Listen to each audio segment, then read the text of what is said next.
This is the Toe Poke, the show that celebrates the men who went to the World Cup with Scotland and came home very often in disgrace. Who says that 1966 was a bad year for Scottish football? Not me, David Tanner. Well, just about everybody else did. But what happened in 1966, apart from England winning it? Kevin Gallacher was born. Was he? In Duntoker. In Duntoker. And in fact, he was involved in another bad year for Scottish football. And we've had a few, because he was in France 98. He certainly was. 3 finals Kevin was at. He played at Euro 92 as a kid in all 3 games. Was in the squad for Euro 96 after a couple of leg breaks. And then was our main striker. Scored 5 goals And on the qualifiers. The way to the tournament, yeah. There you go. So nobody more than Kevin Gallacher got us to France 98. So looking forward to hearing what he's got to say about that tournament. And we need to ask him about wee Jim McLean, don't we? Absolutely. Another legend of Scottish football. The tyrant of Dundee United. That's right. So here we go. Kevin Gallacher.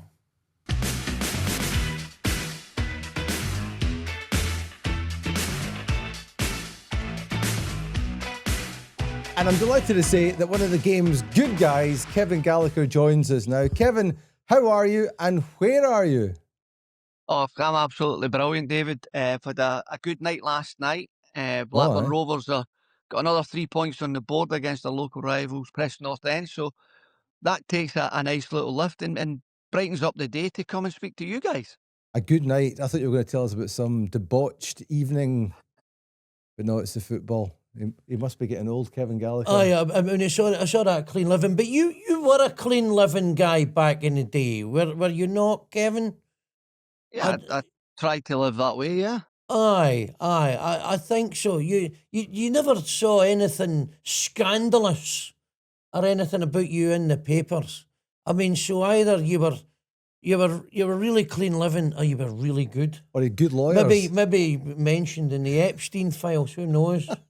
Maybe it's all going to come out. The Jockstein files, maybe. A scouting manual. Not this man. Kevin, where are you living these days? Well, I'm down in the Ribble Valley here, down in just probably, half an hour away from Blackburn in the beautiful countryside. And been down here now for 30 years now, so absolutely enjoying it, watching like I said, children grow up now. They're adults now, married and out the house and away. So we can hear it in your accent. I mean, you've definitely picked up that Lancashire lilt.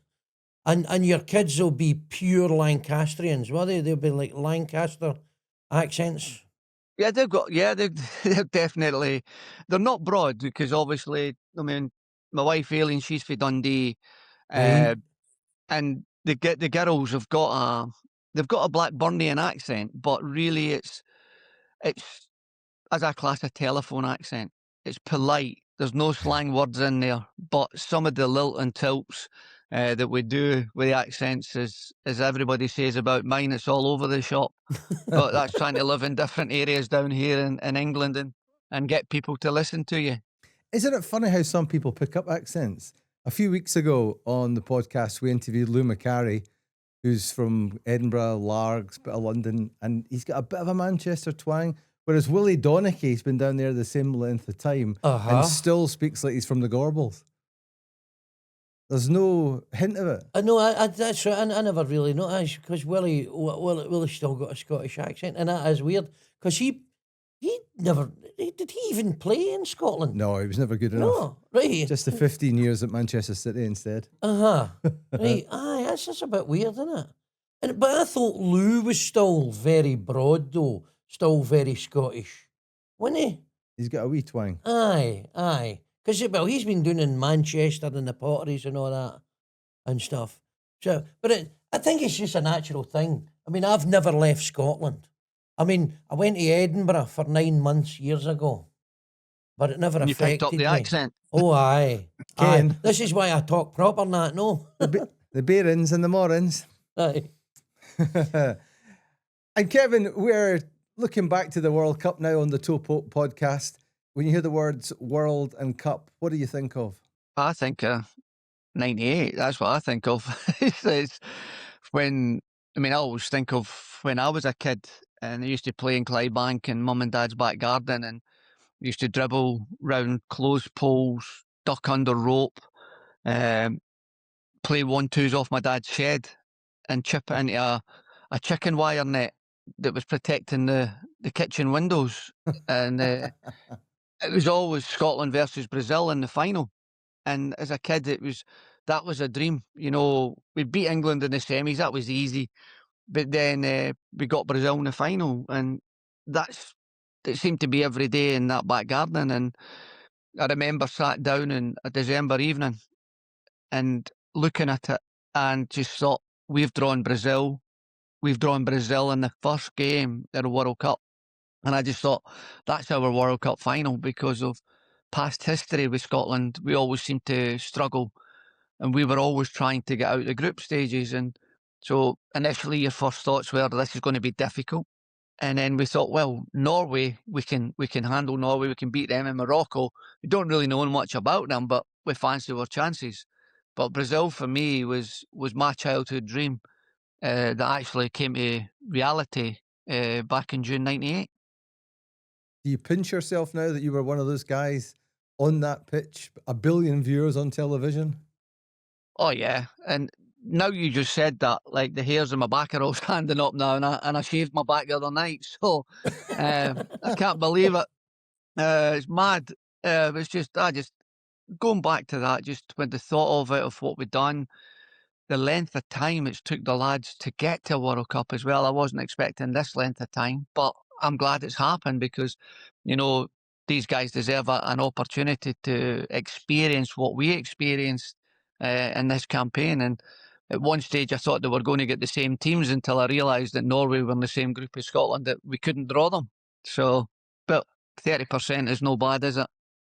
Yeah, not bad at all. Raymond, do you shave your back? No. It's different. He's still quite fit, I imagine. You know, he's still quite disciplined. Yeah, but I can't reach back there. I don't know. I would need a back shaver. Maybe there's a device that people get.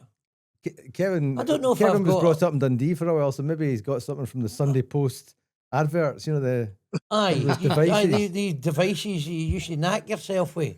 Aye, they'll be still in the Dundee Courier. That's a local paper. You know, you get these local papers in Dundee and Edinburgh and all that, and they've got all these mad devices as well as classified ads for knocking shops. Know that I take much interest in that sort of thing. Kevin, you were saying? Yeah, to talk about. I can't believe I mentioned shaving my back now. No, I can't believe it. But you're for a big footballing family. There was your uncles played football, and most famously, and this was mentioned a lot when you were playing with Dundee United in the 80s, your grandfather was Kevin Gallacher, massively famous player that played for Celtic. But your dad didn't play football, so it skipped a generation. How did your dad try and play football? Was he any good with? Aye, yeah, no, Dad played. He was a left footer as well, which was kind of strange because predominantly I was right footed till I broke my leg. But he done this. I've kind of gone through what he did. It's kind of strange because he broke his leg early. He played it was my class as semi-pro back in those days.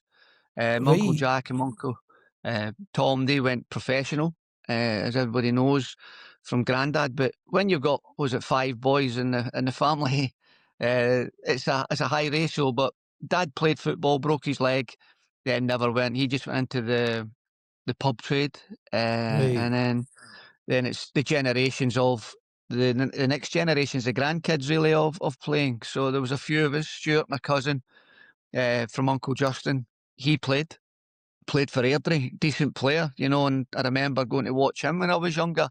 I think it was the Glasgow Cup final. I watched him playing in. So that kind of gave me a little hint. But I wasn't, as a very young kid, 10 years of age at that stage, I just loved playing football, but I didn't want to be a footballer. I just wanted to play football. So I wanted to follow my eldest brother, Bernard, who was a carpenter at the time. And I kind of wanted to go into that footsteps. I liked to see what he did, what he built my dad's shed and things like that. And I thought, wow, that would be great to do something like that. And he just said to me, Kevin, there's no money in it, become a footballer.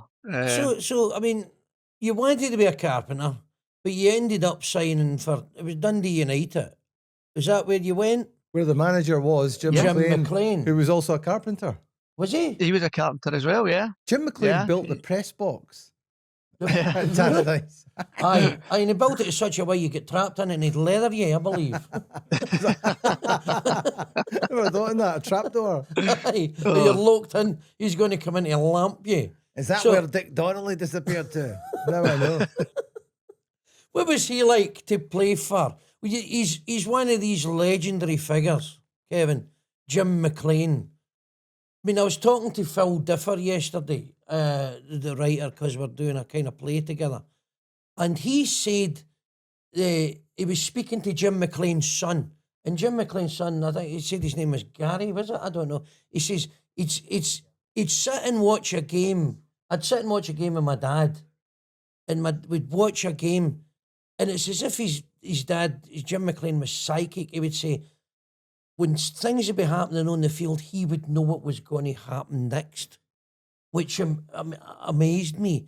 And sure enough, he says, because he's going there, whatever, this is going to happen, and he's going to run through, and he knew stuff. He knew things. Do you identify with that? Time. Right. Aye, oh, definite. You know, when you're growing up, I'm a kid coming into a side that had won the Premier League or SPL. You know what I mean? And these guys were legends in our eyes as kids growing up. And, you know, you come in and you're doing your apprenticeship and you just look up, you're in awe of these guys. But you're in a situation, you're playing to get a contract to play beside these guys. And when I was 16 and went up, I was like 9.5 stone wet through. Really small, still only about 5'5", 5'6" at the time. Still not really developed. And through that first year at 16, and all the APs were all doing it, we're all weight session, we're all doing the Andy Dixon circuit. And I'm lifting the same weights, I'm doing the same strength exercises, but these guys were getting in and getting a little nibble at the reserve team.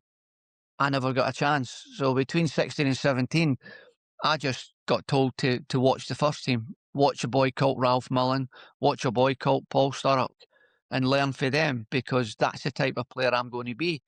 And Right. it's kind of weird because I was kind of a number 10, as you call it. I played in behind the strikers as a kid, scored a load of goals, started a lot of play, dictated things. And yet, when I went to United, they wanted me to kind of watch these two guys. And I spent between 16 and 17 watching how Ralph and Luggy trained, how they played, watched their runs, watched their movement. And basically, like, I think that time I didn't realise it, but the manager was actually getting me ready. But they were different types of players. Ralphie Milne, was he no America centre forward, whereas Luggy He was a winger. was a winger. Oh, was he a winger as well? He was because a winger, you yeah. were a winger. I mean, that's I what was you did. I was mainly like we class it in today's terms a number 10. I was a striker that came off the big striker. That's where I was as a kid. That's where I played as a kid. That's where Dundee United, Celtic, all of teams were looking at me as a kid in that position. But I was tiny. I was teeny tiny, and that was the hardest thing, because everybody kept saying you are a wee bit too small, need to build yourself up and things like that. And that just made me stronger and stronger every time somebody mentioned that. So when got told to watch how Ralph Millen plays as a winger, how Paul Sturrock plays as a forward, and how they interchange the system, and this is where at the time as a kid you don't realise how good your manager is as a coach, Right. and the understanding of the game. So he knew more about you than you knew. Aye, exactly. And he knew everything about you, your skill levels, your weaknesses, and sometimes, yes, he hit you with the iron rod at times. Sometimes you deserve it, sometimes you don't. But he never ever put an arm around you, and it was up to you then how you succumb it. He never ever put an arm round you. So he never encouraged you. It was all stick, no carrot. Is that right? The carrot was your wages at the end of the week. That was your carrot. Big Duncan Ferguson used to have so many fines that he owed wee Jim money at the end of the week. Did you ever get hit by the fines, or were you too good for that, Kev? Loads. What was the daftest thing you got fined for? The daftest thing I got fined for, there was two. I'll tell you one from when I was in an AP. We used to have to go in on a Friday And we used to go into the manager on a Friday and say, Gaffer, how have I done this week? He said, you've done crap. I'm fining you. You're not getting your dig money. So that was it. So your £40 a week that you earned was basically 50% of that was going on your dig money. That was gone. That was my first ever fine when that happened. And then the big fine that I got that never ever came out of my wages was we might remember a game, we played Rangers at Ibrox in the Cup, and we're beating them 1-0, and Coisty came off the bench and equalised and took it to a replay at Tannadice. Now, after the game at Ibrox, it was raining, freezing cold, and I just thought, man, we're going in after the game. I thought, well, at least we've got to a replay against Rangers and we'll fancy our chances at Tannadice. And I gone in the dressing room and wee Jim has gone ballistic. But not at the team. He's gone ballistic at me because Coisty scored. And I was like, what? It's nothing to do with me. And I think this was actually the time that I became a man at Dundee United and kind of stood up for yourself. And I just thought, no, I'm not having this. And so wee Jim's ranting, raving. And he's just gone, right, get out for your warm down. And I'm sitting there freezing cold, no top on, and I'm looking for a dry shirt. And he just grabbed me and he's trying to throw me out the dressing room. So we had a few words and he just basically said to me, that's 2 weeks' wages you're getting fined. So I was like, nah. So I got the dry top, got outside, went to see Paul Hegarty. I said, Heggy, look, he's fined me 2 weeks' wages for not coming out. And he went, Kevin, it'll go under the carpet. It did. It went under the carpet. There was kept checking my wages as you do. Nothing happened. And I thought, wow. So that summer I got married and I came back with Asics new kit and all that. And I went in, I just arrived the first day, excited, new lifestyle, new life, it's going to be happening. And all I heard was, Kevin Gallacher, can I have a word? And I went upstairs and he just went, remember that Rangers game? And I was like, yeah. He says, did I fine you? And I went, no, you threatened to fine me. He says, well, I'm fining you now. That was it. I thought, welcome back to Dundee United. And to say the least, that was, what was that? That would have been May, June. So basically, in the January of that year, I went to Coventry. So we basically sent me to Coventry. Yeah, well, he either had enough of me or it was a very late wedding present. So I look at it as a late wedding present. Sometimes little moments, Kevin, can make a player. How important was that goal against Barcelona for you, do you feel? Because it was live on TV, I think in England as well. ITV used to cover all the Dundee United games. But the quarter-final of the UEFA Cup, as it was called then, and you scored that goal. What did that do for you, do you think? Wow, it escalated me around the world. So weird. I think only because it was Barcelona. You know, little Dundee United, minimalistic name, people not really bothering about you, even though we were doing so well in Europe. To get that goal at that time I was 20, I think I was 20 years of age. I was still learning the game, still learning a lot of things. And when it happened, it was surreal, you know, and the only time I really found out about how it was so well known was I went to work with a company in Brazil to do the Copa America. And I went with a lad called Tony Jones, a commentator down here in England. And yeah, no, Tony, myself, good lad. And me and Tony went over and we're there and we're talking to people. And they hadn't a clue who I was. I could have been anybody. I could have been the boy off the street in Clydebank and they just dragged me in. But Tony took them away one day and I was doing my work for I don't know, one of the Guatemala versus, I don't know, Peru or something like that. And next thing I know is they were all meerkats across the desk, meerkatted above their computers, looking at me, staring and looking. And I was like, what has happened here? And Tony says, come here, we've seen something on the video here. And Tony had put the game on against Barcelona and they were fixated by it. So I couldn't believe it at that time then, because I thought, well, it's only a goal against Barcelona. It's a goal that you score. But to be known around the world for it, they couldn't believe that was actually me that was there, done that. And now, obviously I hadn't aged a lot, I don't think. Not aged at all. Not aged at all. Was it a shot or was it a cross? This always comes out. I don't know. I honestly do not know. I remember at the time, and I always said I meant it. And I thought it was an instinctive thing that I'd done. But in the realism of it all, we always practiced set pieces, and we threw it into Paul Sturrock's feet. Paul Sturrock was brilliant. He would use his backside. He would back in, hold the player up. Myself, run across him. Luggy would lay me off. I would get a shot. But it was all happening. It was all fast. Fergie taking the free kick. All goes out for a throw in. We don't really get set up. And then the throw into Luggy, his touch was absolutely shocking. And that surprised me. And as the ball flew back at me, I just opened my foot up and hit it. And that was it. And where it ended up, when I looked at the flight of the ball, it was like a game of golf.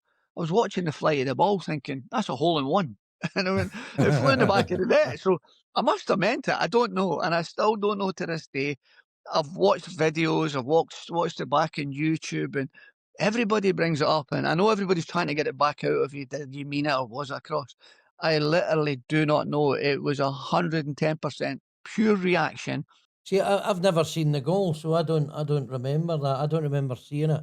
I mean, I remember. Are you scheming? No, I remember the Dundee United team in the 80s. I mean, you weren't just beating teams; you were murdering teams.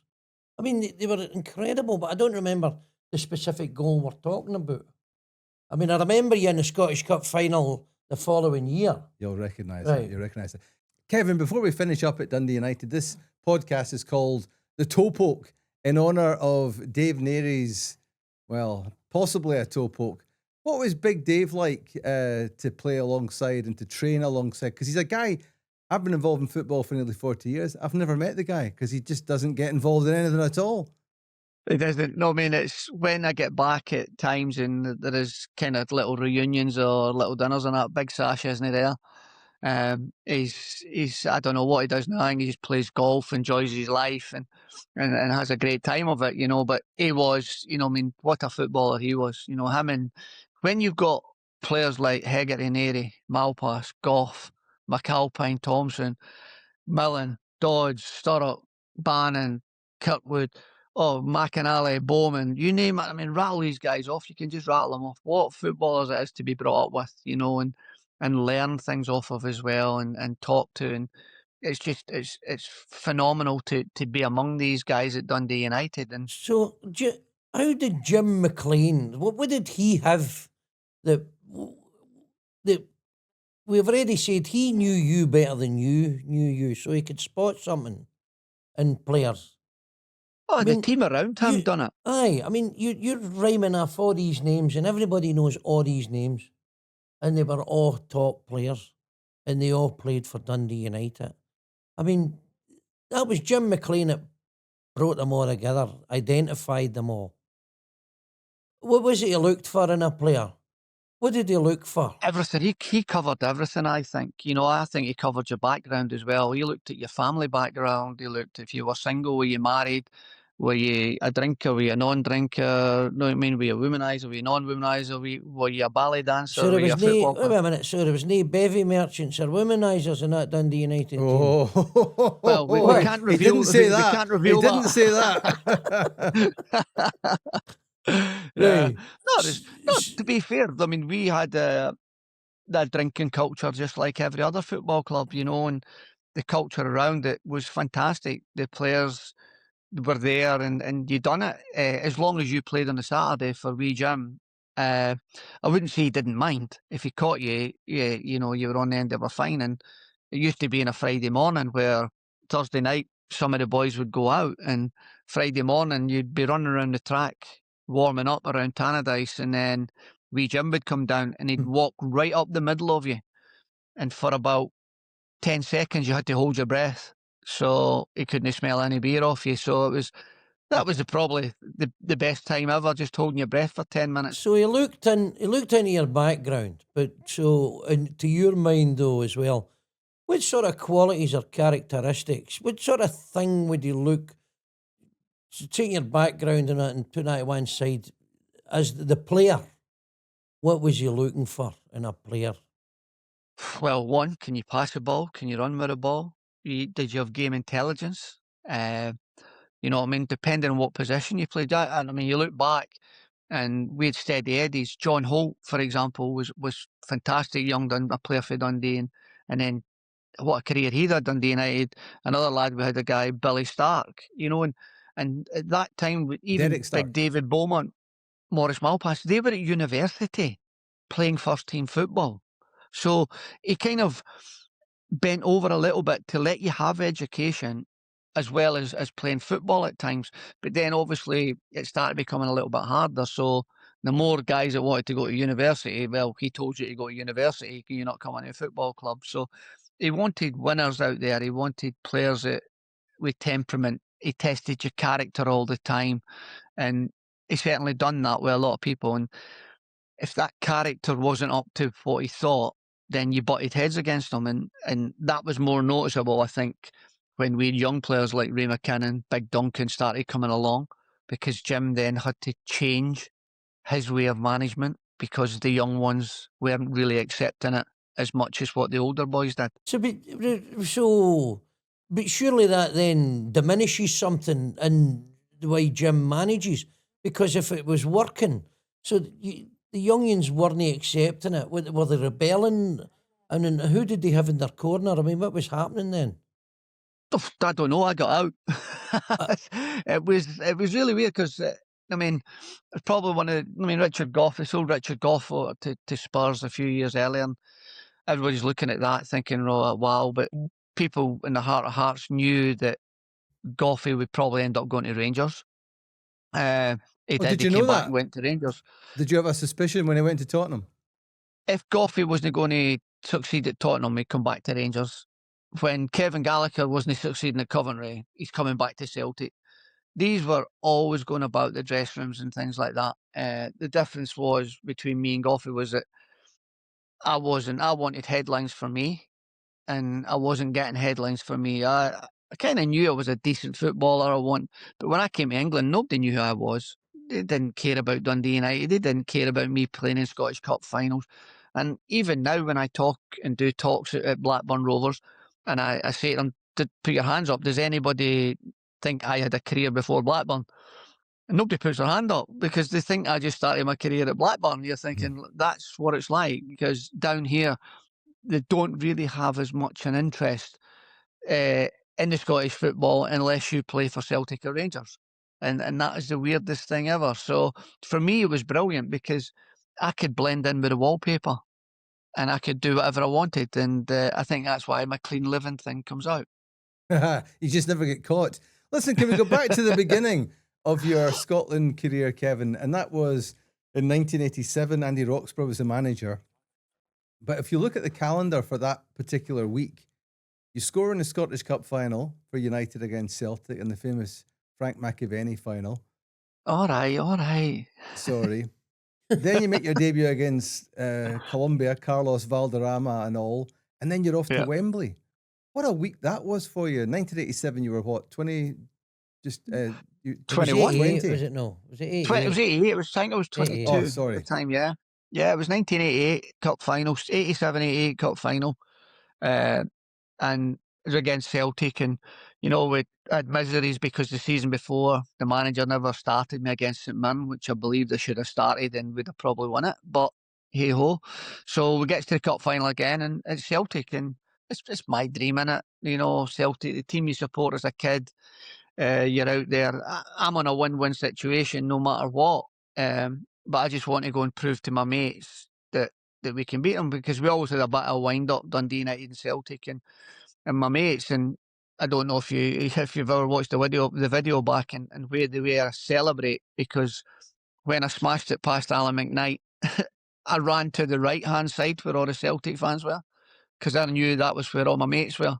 And I ran over there to wind them up, but it kind of backfired on me with Frank McAvenny getting the 2 goals. So I enjoyed it, but I never thought I'd get called up. I went back. I had the man of the match trophy, and I was carrying that back to Dundee. We went back to Dundee, and I got home, and I get a phone call. Got some injuries with the national team. You've been called up. And that was on the Sunday, and wow, from being down low, getting ready to take all the stick for your mates, then all of a sudden you're getting picked for the national team, which I was like gobsmacked with. and excited, and got down to it, and just remember Andy saying to me, "We've got Colombia, would you be confident of playing against them? I want to play in the right wing. I believe the left back is quite slow when you can have fancy to take him on." But I thought, brilliant, yeah, I'm up for it. I'd be ready to go, and the cup finals boosted me. I scored a top-class goal in it, and play against the Colombian left back, and the left back was faster than Usain Bolt. I thought, oh, wow. I thought, thanks, Andy, for that one. So welcome to international football. What was the score in that game? It was a hefty 0-0. All right. Yeah, it wasn't that fast. It wasn't that fast. That's funny, isn't it? How sometimes managers talk nonsense. So, and then you're off to Wembley the following week. So what's that like for the boy from Dundalk? Oh, wow. No, I mean, it's phenomenal when you get to Wembley, and I thought, well, really in my heart of hearts, I don't think I'd done enough in the Colombia game to sort of merit that start. I didn't get the start. I was on the bench, and I'm sat there, I'm looking at people. You got Tommy Burns, what a legend that man was. And I thought, you know what, he's an older pro. I'm going to follow whatever he does, I'm following. I didn't realise that Tommy Burns warmed up for 90 minutes. I didn't realise that. And we've all gone sat on the bench, and next thing, Tommy goes up and goes away to warm up. And I thought, I'll follow Tommy, because 10 minutes, just keep myself, get nerves, watch the crowd, get into the game and see what's happening. And I must admit, I just stood there with Tommy Burns chatting, looking into the crowd, the fans, looking at the fighting between the fans. It was absolutely brilliant. And then we turn around and watch the game, not even knowing what's happening, just watch the game. And it just made me so relaxed. I thought, wow. And then at half time, we jog in and we go out. And when it was time to go on as well, it was like, oh my God, I'm going on. And the atmosphere at Wembley that day was absolutely phenomenal. And to play in Scotland-England matches as I've had at Hampden as well, and that Wembley one, making almost my second cap, a young guy, it was surreal. You realise the height you have to grow in football terms, because it's another level, which people talk about now, the Champions League or European football. It's another level above that, and to get to that is difficult, it's hard, but it's rewarding when you get there, because to play at Wembley in that crowd, even though I got a few moments, but I got an opportunity, and unfortunately Peter Shilton saved that opportunity, and it could have got 1-1 and things could have even been better for me, because getting that first goal was elusive for me. It was an absolute nightmare. I was chasing shadows at times, and I think it's the first goal, when you get that first international goal, it takes a monkey off your back and you try and relax. And fortunately for me, it happened in 97, and I just couldn't stop scoring for Scotland at that stage. It was but that's a full decade. Goals. You had to wait for that. So you had to be patient. How many goals was it? 13? 13? No, I only got 9. 9. Oh, 9? 9. Right. 9. I mean, you get 53 caps, which is phenomenal. 2 broken legs. And the 2 years I was out with my broken legs, Colin Hendry came into the Scottish national team, and he was on 23 caps. So I could have had maybe another 23 caps plus. And that's not including how many times I went away with the national team. I must have gone away with them now, as I say, 53 caps. I must have been at least in the hundreds, gone away with the national team as backup player, sub unused. Because when I came back and we moved house, and I went into the Pickford's boxes and counted out the Scottish jerseys, I must have went some amount of trips, because I had hundreds of them. So no, I look back and it was fantastic. No, I've only got. I keep the ones that are important to me. The World Cup shirts, I've got them. I still have them. Another important one was the Euros CIS. I'd done an interview with a Russian journalist many years ago now, and he mentioned the game against the CIS, and I brought the shirt out, and he wanted to buy it on the spot, and I went, no, there's no way it was going, because that was the only year when Russia had become CIS. So it's a a sought-after shirt, shall we say, and one of the players that I got was Victor Onopko, who was a fantastic footballer around Europe, central defender. So from that point of view, it's always something to great to look back on and tell the stories, as when I got Aldairs from Brazil, you know. For me, he was 6'2", he was pretty broad, but he wore a size small shirt. It was crazy. So it's brilliant, you know. And Raymond Mearns is collect the these same, as you shirts. can see. No, I need to wear big shirts, because it just, you know, it's a trick, innit? You wear a big shirt and people go, "Have you lost weight?" No, I just put a bigger shirt on. Kevin, go back That's to the qualification campaign for France '98. You scored 6 goals in that qualification campaign, so you more than anybody got us to the World Cup. How proud are you of that period? Oh, I'm so proud. It's untrue, you know. It's because I know a lot of us we find it difficult to score goals and live up to the Dalglish eras, the Johnston eras, and all these top internationals that we follow on with, you know. And we got the Coisties and that there. He got injured for the campaign, and I didn't even start the campaign. That was the thing, you know. Duncan Shearer, John McGinley were playing, so I was kind of back up at the start of the campaign, and at Blackburn Rovers, I was scoring for, and I was up front with Chris Sutton, and we were phenomenal. We were flying at Blackburn. We're scoring goals for fun, left, right, and centre, and I think that's what enabled me and Craig to sort of say, look, we can get Kevin in, give him an opportunity. And when I went in, the goals just seemed to work at Blackburn, work for Scotland, and what a year it was for me. And to get the goals and to get the assists that got us to a World Cup is something that will always, and for me, I've always got to be proud of, because it's a chance, it's an opportunity, and you only get the one. Some of us only get the one shot, and you got to try and take it. And for getting to that campaign, I took it, and we knew we had people that could carry us through, you know, with Ali McCoist and that, who was still hopefully was going to be fit for it, but Coisty never made it, and the whole responsibility relies on my shoulders, Gordon Jury's, and a little bit of Darren Jackson's as well. So we're the guys that have to produce the goals. Was there any pressure because of that, Kevin?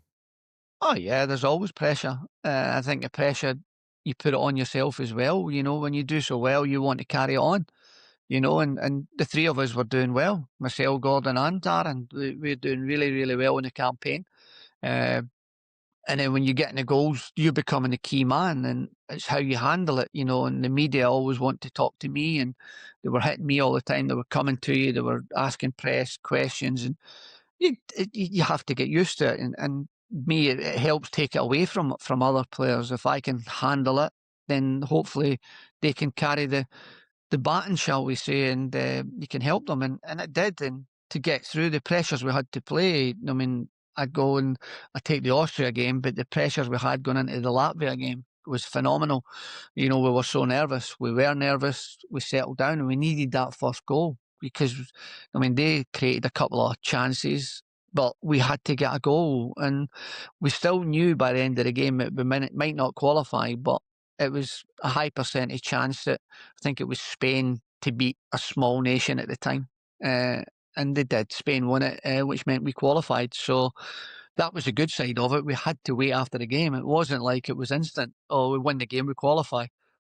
We still had to wait, and we had to wait in a hotel in Glasgow to find out the final results that night. Oh, so you were actually in a hotel, so it wasn't on the pitch? Yeah. I've forgotten. No, we were on the pitch for the Latvia game. We'd done the Latvia game.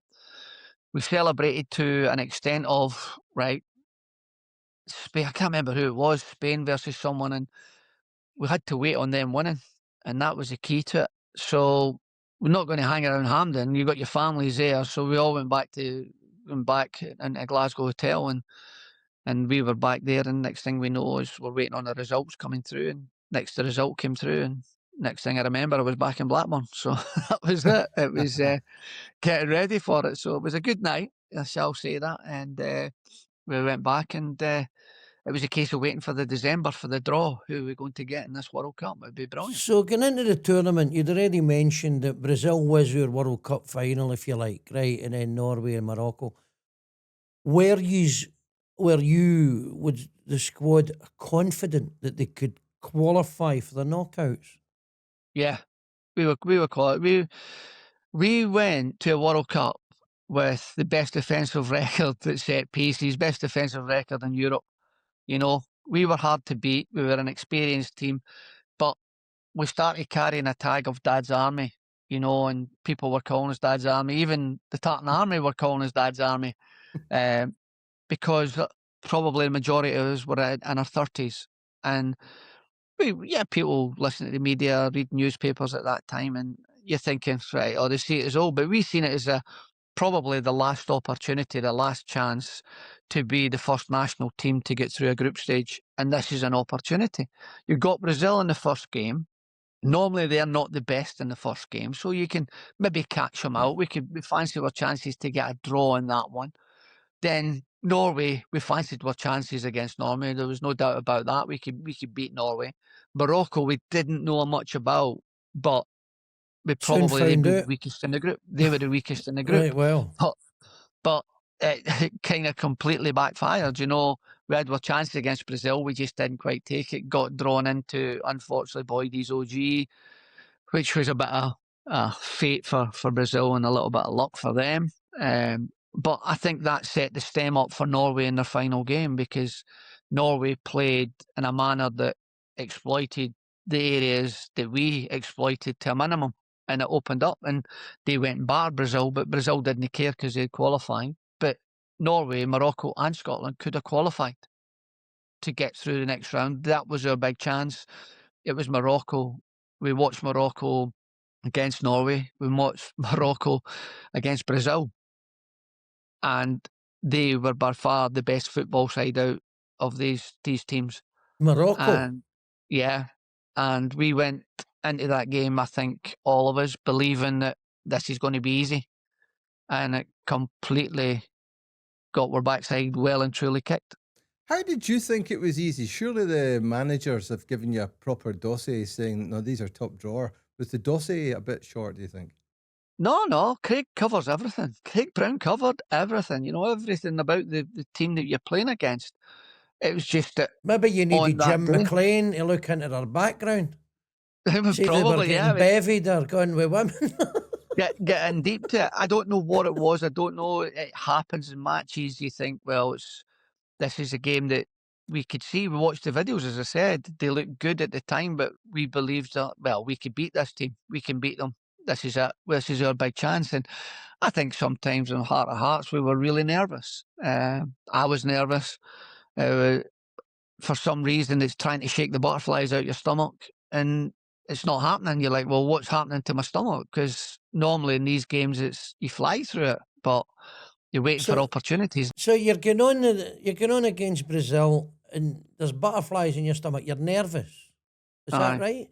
Oh yeah. And was it the case with Norway and Norway games? So if you don't have butterflies in your stomach, you shouldn't be playing in football. Simple as that. All right, so it's a good thing. Oh, it's a great thing. It's a great feeling. But you know how to subdue it. You learn how to subdue it. You know how to calm down and get into games and things like that. But in the World Cup, I felt that, especially for me, that I wasn't getting chances and I was getting frustrated. And when you get to Morocco, it's like, how many shots at goal have I actually had against Brazil and against Norway? And I'm thinking, I've not had many shots. I don't recall having shots at goal. So I'm kind of getting a little bit more desperate rather than over nervous.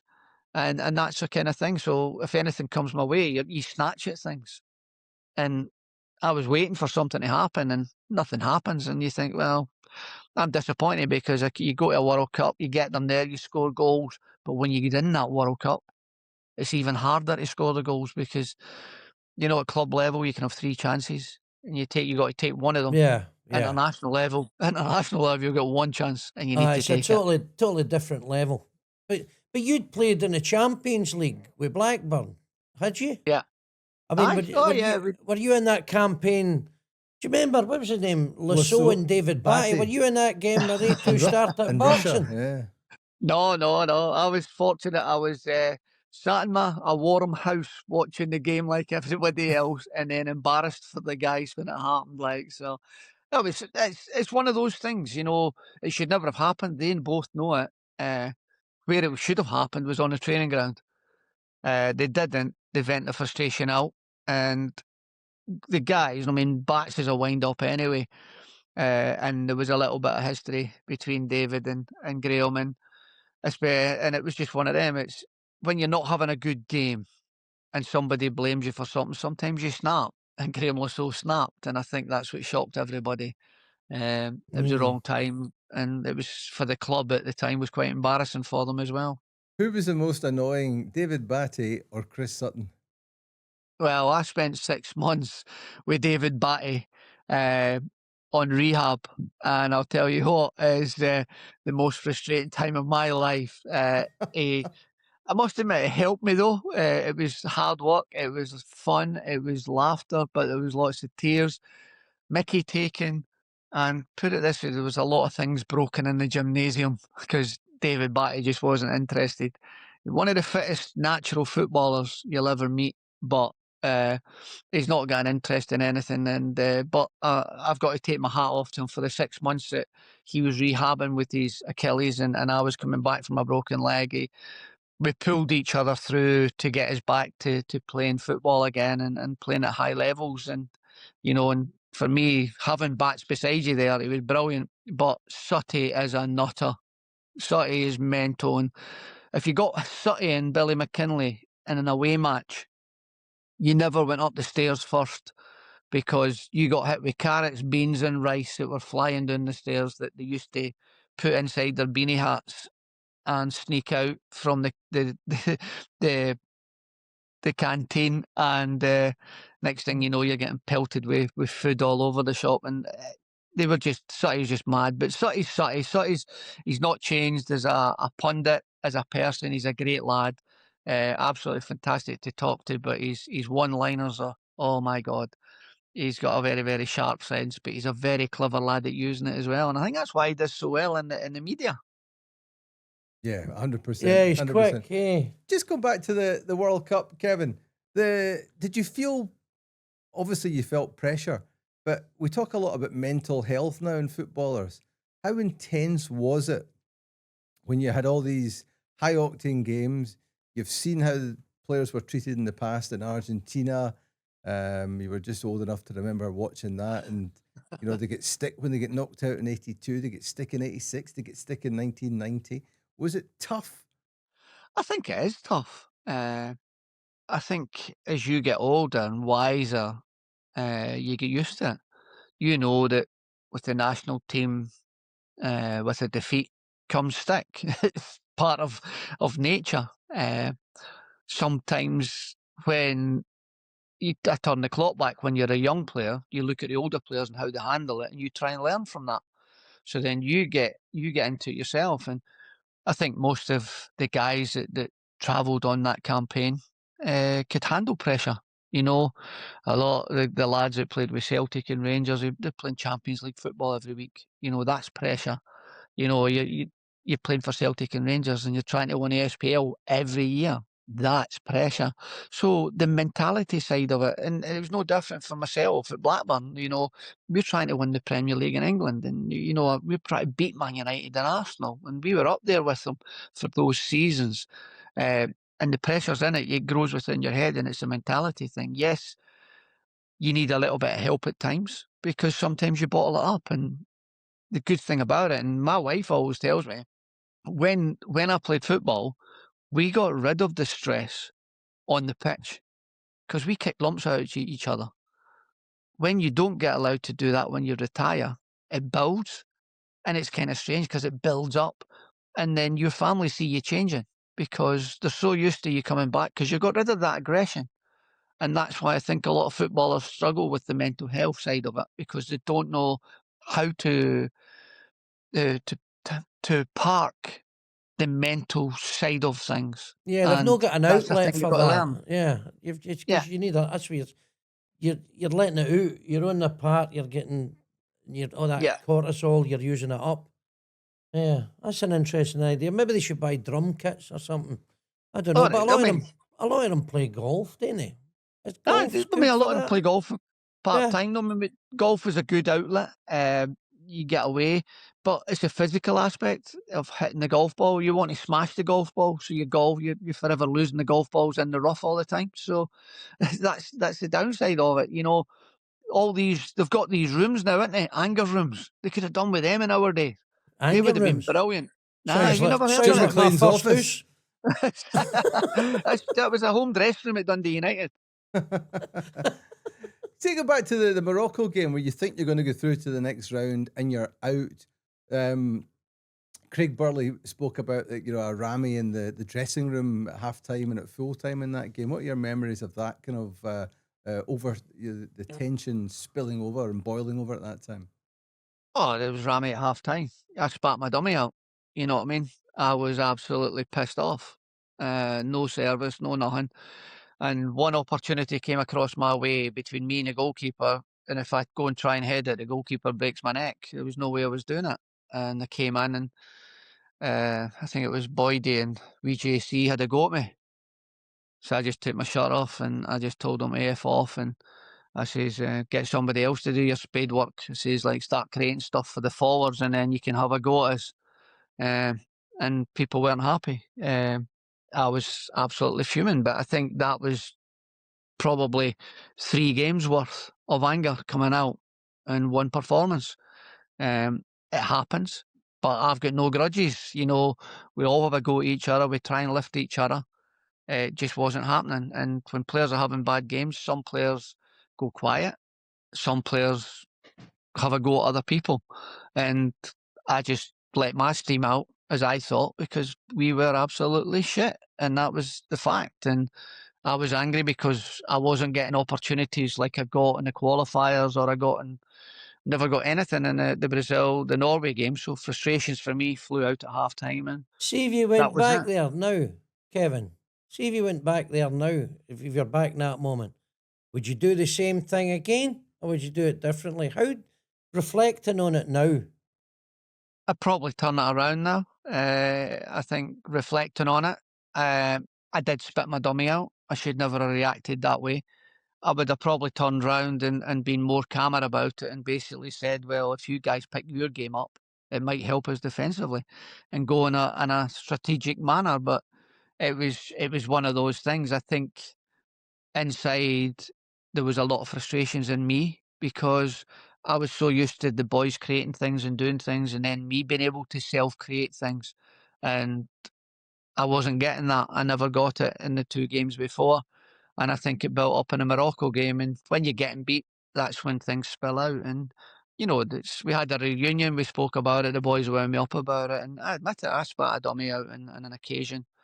But I would imagine some other people would have done the exact same thing. And that's what frustrates me when people give strikers stick about not scoring goals, because it's about other players in the team helping you create chances and you've got to take the chances. But if you're not getting those chances created, you're going to take stick for not scoring goals. Why should he take stick when people aren't helping you and that's your teammates? Right. Was it a game that people maybe were tempted to hide and not show for a pass in midfield because it was just going so badly wrong? No, I just think the 2 boys in Morocco's midfield were brilliant. You know, I think they played really well on the day. If they've got to pick a game to qualify, that was Morocco's chance. I think that was Morocco's World Cup final against Scotland. We all seen an opportunity of getting through the group stage. Norway, I think we've written Norway off against Brazil because Brazil were getting better. We never seen that result coming until the end of the game. And to be fair, you know, we were out of it. It's hard to apologise to the fans for a performance like what we put in. Morocco were part celebrating, but they didn't know the final score yet. But then they were shocked because Norway had, I think it was 4-0, 4-1, I think they beat Brazil. And you're thinking, how has that happened? And even if we'd have beat Morocco, we still wouldn't have went through. So it was crazy. So at the end of the day, it's a game that we learned from, and we sweep it under the carpet. But Brazil had already qualified, so for them it was a bounce game. Yeah. That was the downside. Yeah, but Norway, as I said, I think done their homework. They watched Scotland and the way that we played against Brazil, and they seen an opening, and they played 3 6'5" front players and just stood them up front. Didn't get them to chase the fullbacks back like we did. They just got them to stay up front, and they exploited it. So Norway just defended with 8 players. When it broke it down, they just got it forward to the 3 big guys. And I mean, they got the goals, and that was it. They got through, we didn't. And it's a World Cup that I'm fonder of up to the Brazil game. After the Brazil game, it's like it becomes more difficult to take.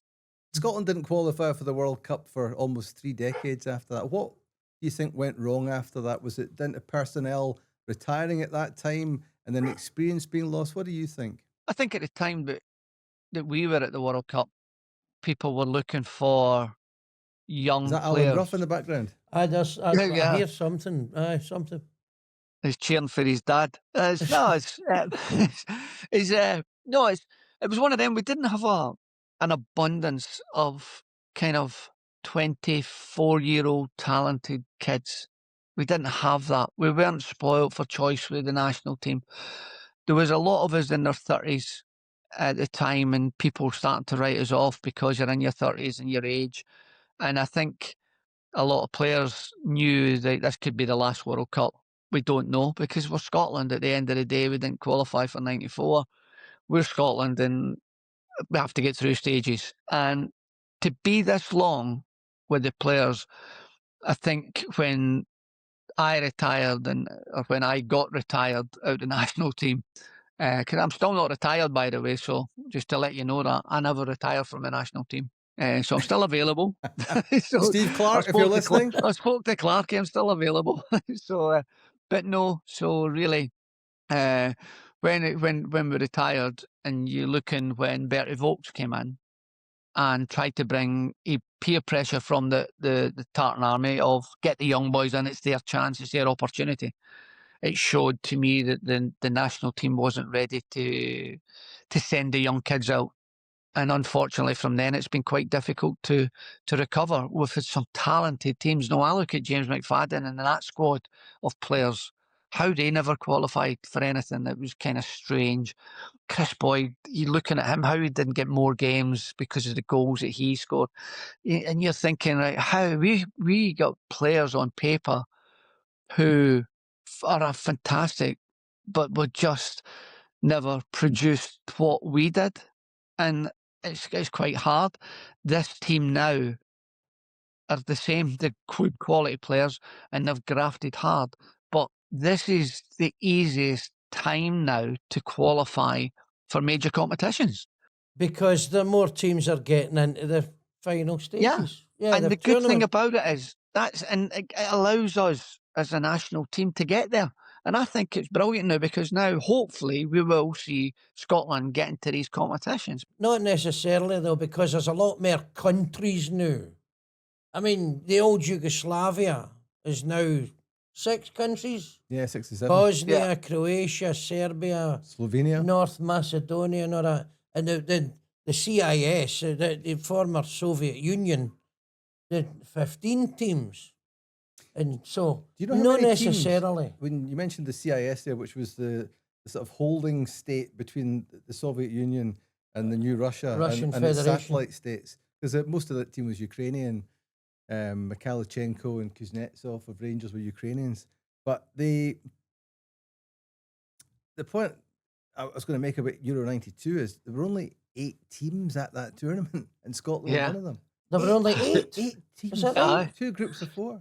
2 groups of 4. Right. Yeah, and we get the group of death as usual.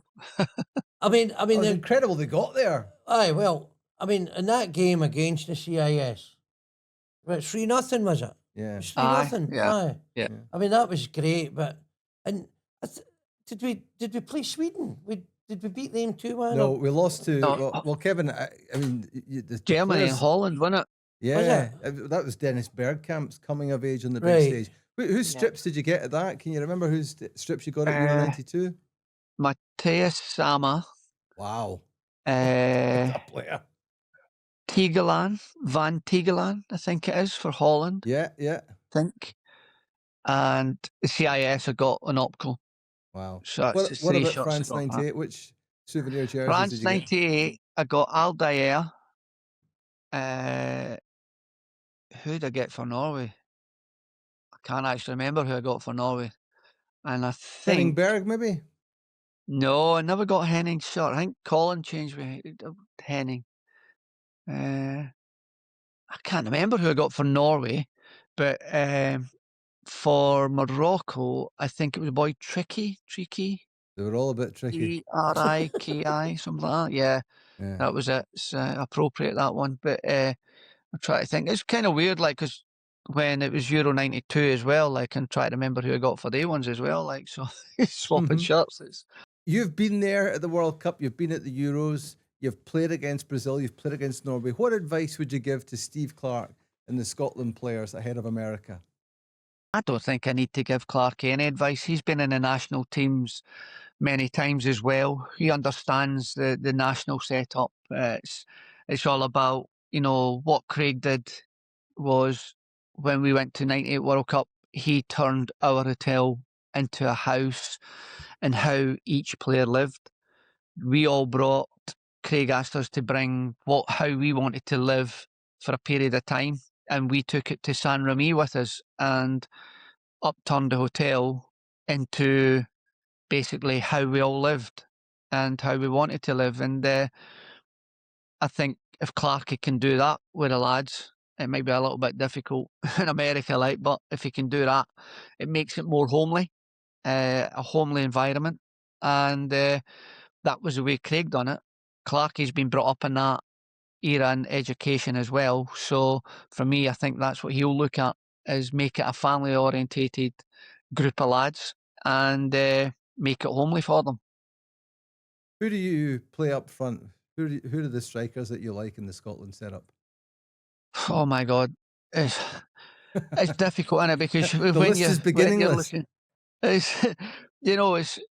I'm not one for. I mean, I hate being put in a spot with one striker, and you could say, like, is it Shea Adams, is it Dyke? I mean, it's kind of, who do you want up there to score the goals? For me, Scotland's about a team. It's about getting that team right. For periods of having Tierney on the left with Robertson is so dangerous. Then Kieran gets his injury and things like that. But it's how we play as a team. I think if we can play as a team, I'm not worried about who plays up front. We'll get goals, but we need to play as a team, because that's what Scotland's all about. It's about a team ethic. It's not about individuals. It's not about picking an individual out. It's about picking the team right. And if Clarke can get the selection right, then I'm hoping that we can get the results. And I'll be cheering them on just like everybody else. Do you like Shankland, or is this maybe a level too much for him? No, I wouldn't say it's a level too much for him. He's another goal scorer. And can you take it up that level? As we know, Lawrence will always score you goals. As I said, how Steve will want to play 5 at the back, 3 at the back, will he play a back 4? It'll surprise us how he does it. But for me, whether we play Shankland up front, do you need somebody with a bit of pace, a bit of strength beside him? Is it Shankland's going to lead the line and you lead it up so everybody plays up to him, and then you have to go wide to get the crosses in the box? It'll be a tactical thing that Clarke has done. You see the way that he's done through the group stages of things, and how he's, with the players he's got, he tries to use them to the best of his ability. He tries to get them into round pegs and round holes. And if he can get them all like that, for me, that's how Scotland will win these games. Not about maybe Lawrence. You will have one individual, whether it's Lawrence, Shea Adams, Dyke, I don't know, is whether you bring James McFadden back or whether I get my opportunity again. You never know. You're still available. But and you said you're not retired, Kevin. But so you're working these days. You're in the shoe business. You're in the shoe business. What do you do in the shoe business? It's mainly the returns. So I'll come back and do the returns again, innit? Right. It's regenerating old shoes to new. So does your company sell shoes on the internet or something? Yeah, we're online selling shoe company. Right. You know, we're going wholesale. We're up at the House of Brewer as well, the lads. So we're up there. So we've branched out into Scotland. Right, it must be pretty fancy shoes then, because that's a dear place. Aye, they're expensive shoes. It's proper leather, proper shoes, worn by proper people. But do people ever take take advantage? It's one thing to try them on and they're no fitting and put them back, send them back. The people, they get a pair of shoes, walk the West Highland way, and send them back and say, these are fucked. Aye, we get that. We get that. We've had the pairs of shoes that have actually come back with a little bit of put it this way, when you open the box they check them, and on the soles of the feet they've got nothing so nice. So you mean what? There's shite? A pair of shite shoes? Yes, yeah. Aye, shiny shoes. And how do you know they never went out like that? Because they're QC'd. They get quality checked. And that's a serious quality jobby. The guy was eating fillet steak the night before. Anyway, that's enough of that. That escalated quickly. Kevin, it's been lovely to see you, mate. Always enjoyed your company when you were playing the national team and I was in the tunnel for Sky Sports. Always charming. So it's really nice to see you, mate. Thank you very much for coming on and discussing a terrific career, great goals, medals at north and south of the border, and slippers with dog doo-doo on them. Brilliant. It just I had everything this week. It's been a pleasure talking shite. So there you have it, Raymond. Kevin Gallacher on the topo. I didn't want to tell him, but I bought some slippers from the House of Brewer, which I'm going to have to send back. Is that right? I'm really worried it's going to be Kevin. Right. What have you been doing in these slippers? Well, I put my right foot in and it fitted, and I put my left foot in and I could hardly get it in. So there's something wrong with them. Well, they're two different sizes. Or are your feet swelled up? No, I don't know. Anyway, good to have wee Kevin Well, on. one of your feet's always in your mouth, so that might be why it is. There you go. Now listen, I've just shown you the goal that Kevin scored. I can't believe you hadn't seen it before. No, I'd Barcelona. never seen it. I mean, but it looked like he meant it. It did look like he meant it. Because I was going, what was it? Was it a cross? I mean, he meant that. It wasn't he going for anybody. Did he say he meant it? He didn't quite say that he meant it, but it didn't say that he didn't mean it. I meant it. It's what the papers would call a cross-come shot. A cross-come shot? No, just the papers that say that. Anyway, but that's another thing. So there it was, Kevin Gallacher, what a legend. A lovely man to boot. And in the shoe business. There you go. There's no business like shoe business. Interestingly, what he was saying about the bust-up in the dressing room at half-time in the Morocco game. He said he spat the dummy out. Spat the dummy. Can you imagine the intensity of these moments, so with all the, they're in fighting mode and the adrenaline's rushing. This is why we're here, David. That's what I'm trying to explore. Is it something in the Scots? I mean, he scored all the goals in the qualifier. We get to these tournaments and we make a right bozzy it. He doesn't get any service, though. But why is it always us? Why are we never, ever, ever out of the groups? Is it something we're doing? Yes. Or is it something somebody else is doing? And I'm a great believer you got to take responsibility. And that's why I said to him, if you went back there, would you do it different? And I went, time's a great healer. It is a great healer, but I tell you what. You live and learn. After that generational player retired from the national team, goodness me, we're a long time struggling. So we should really cherish guys like Kevin. 3 major tournaments. We do. And now we're back at it. So we'll see what happens. Anyway, stay tuned for the next instalment. Yeah, thanks for listening to the podcast. Remember to follow us on TikTok, on X, on Facebook, and of course on Instagram. And check out the website as well, thetopokepodcast.com. It's www.topokepodcast.com, not the Topoke, topokepodcast.com.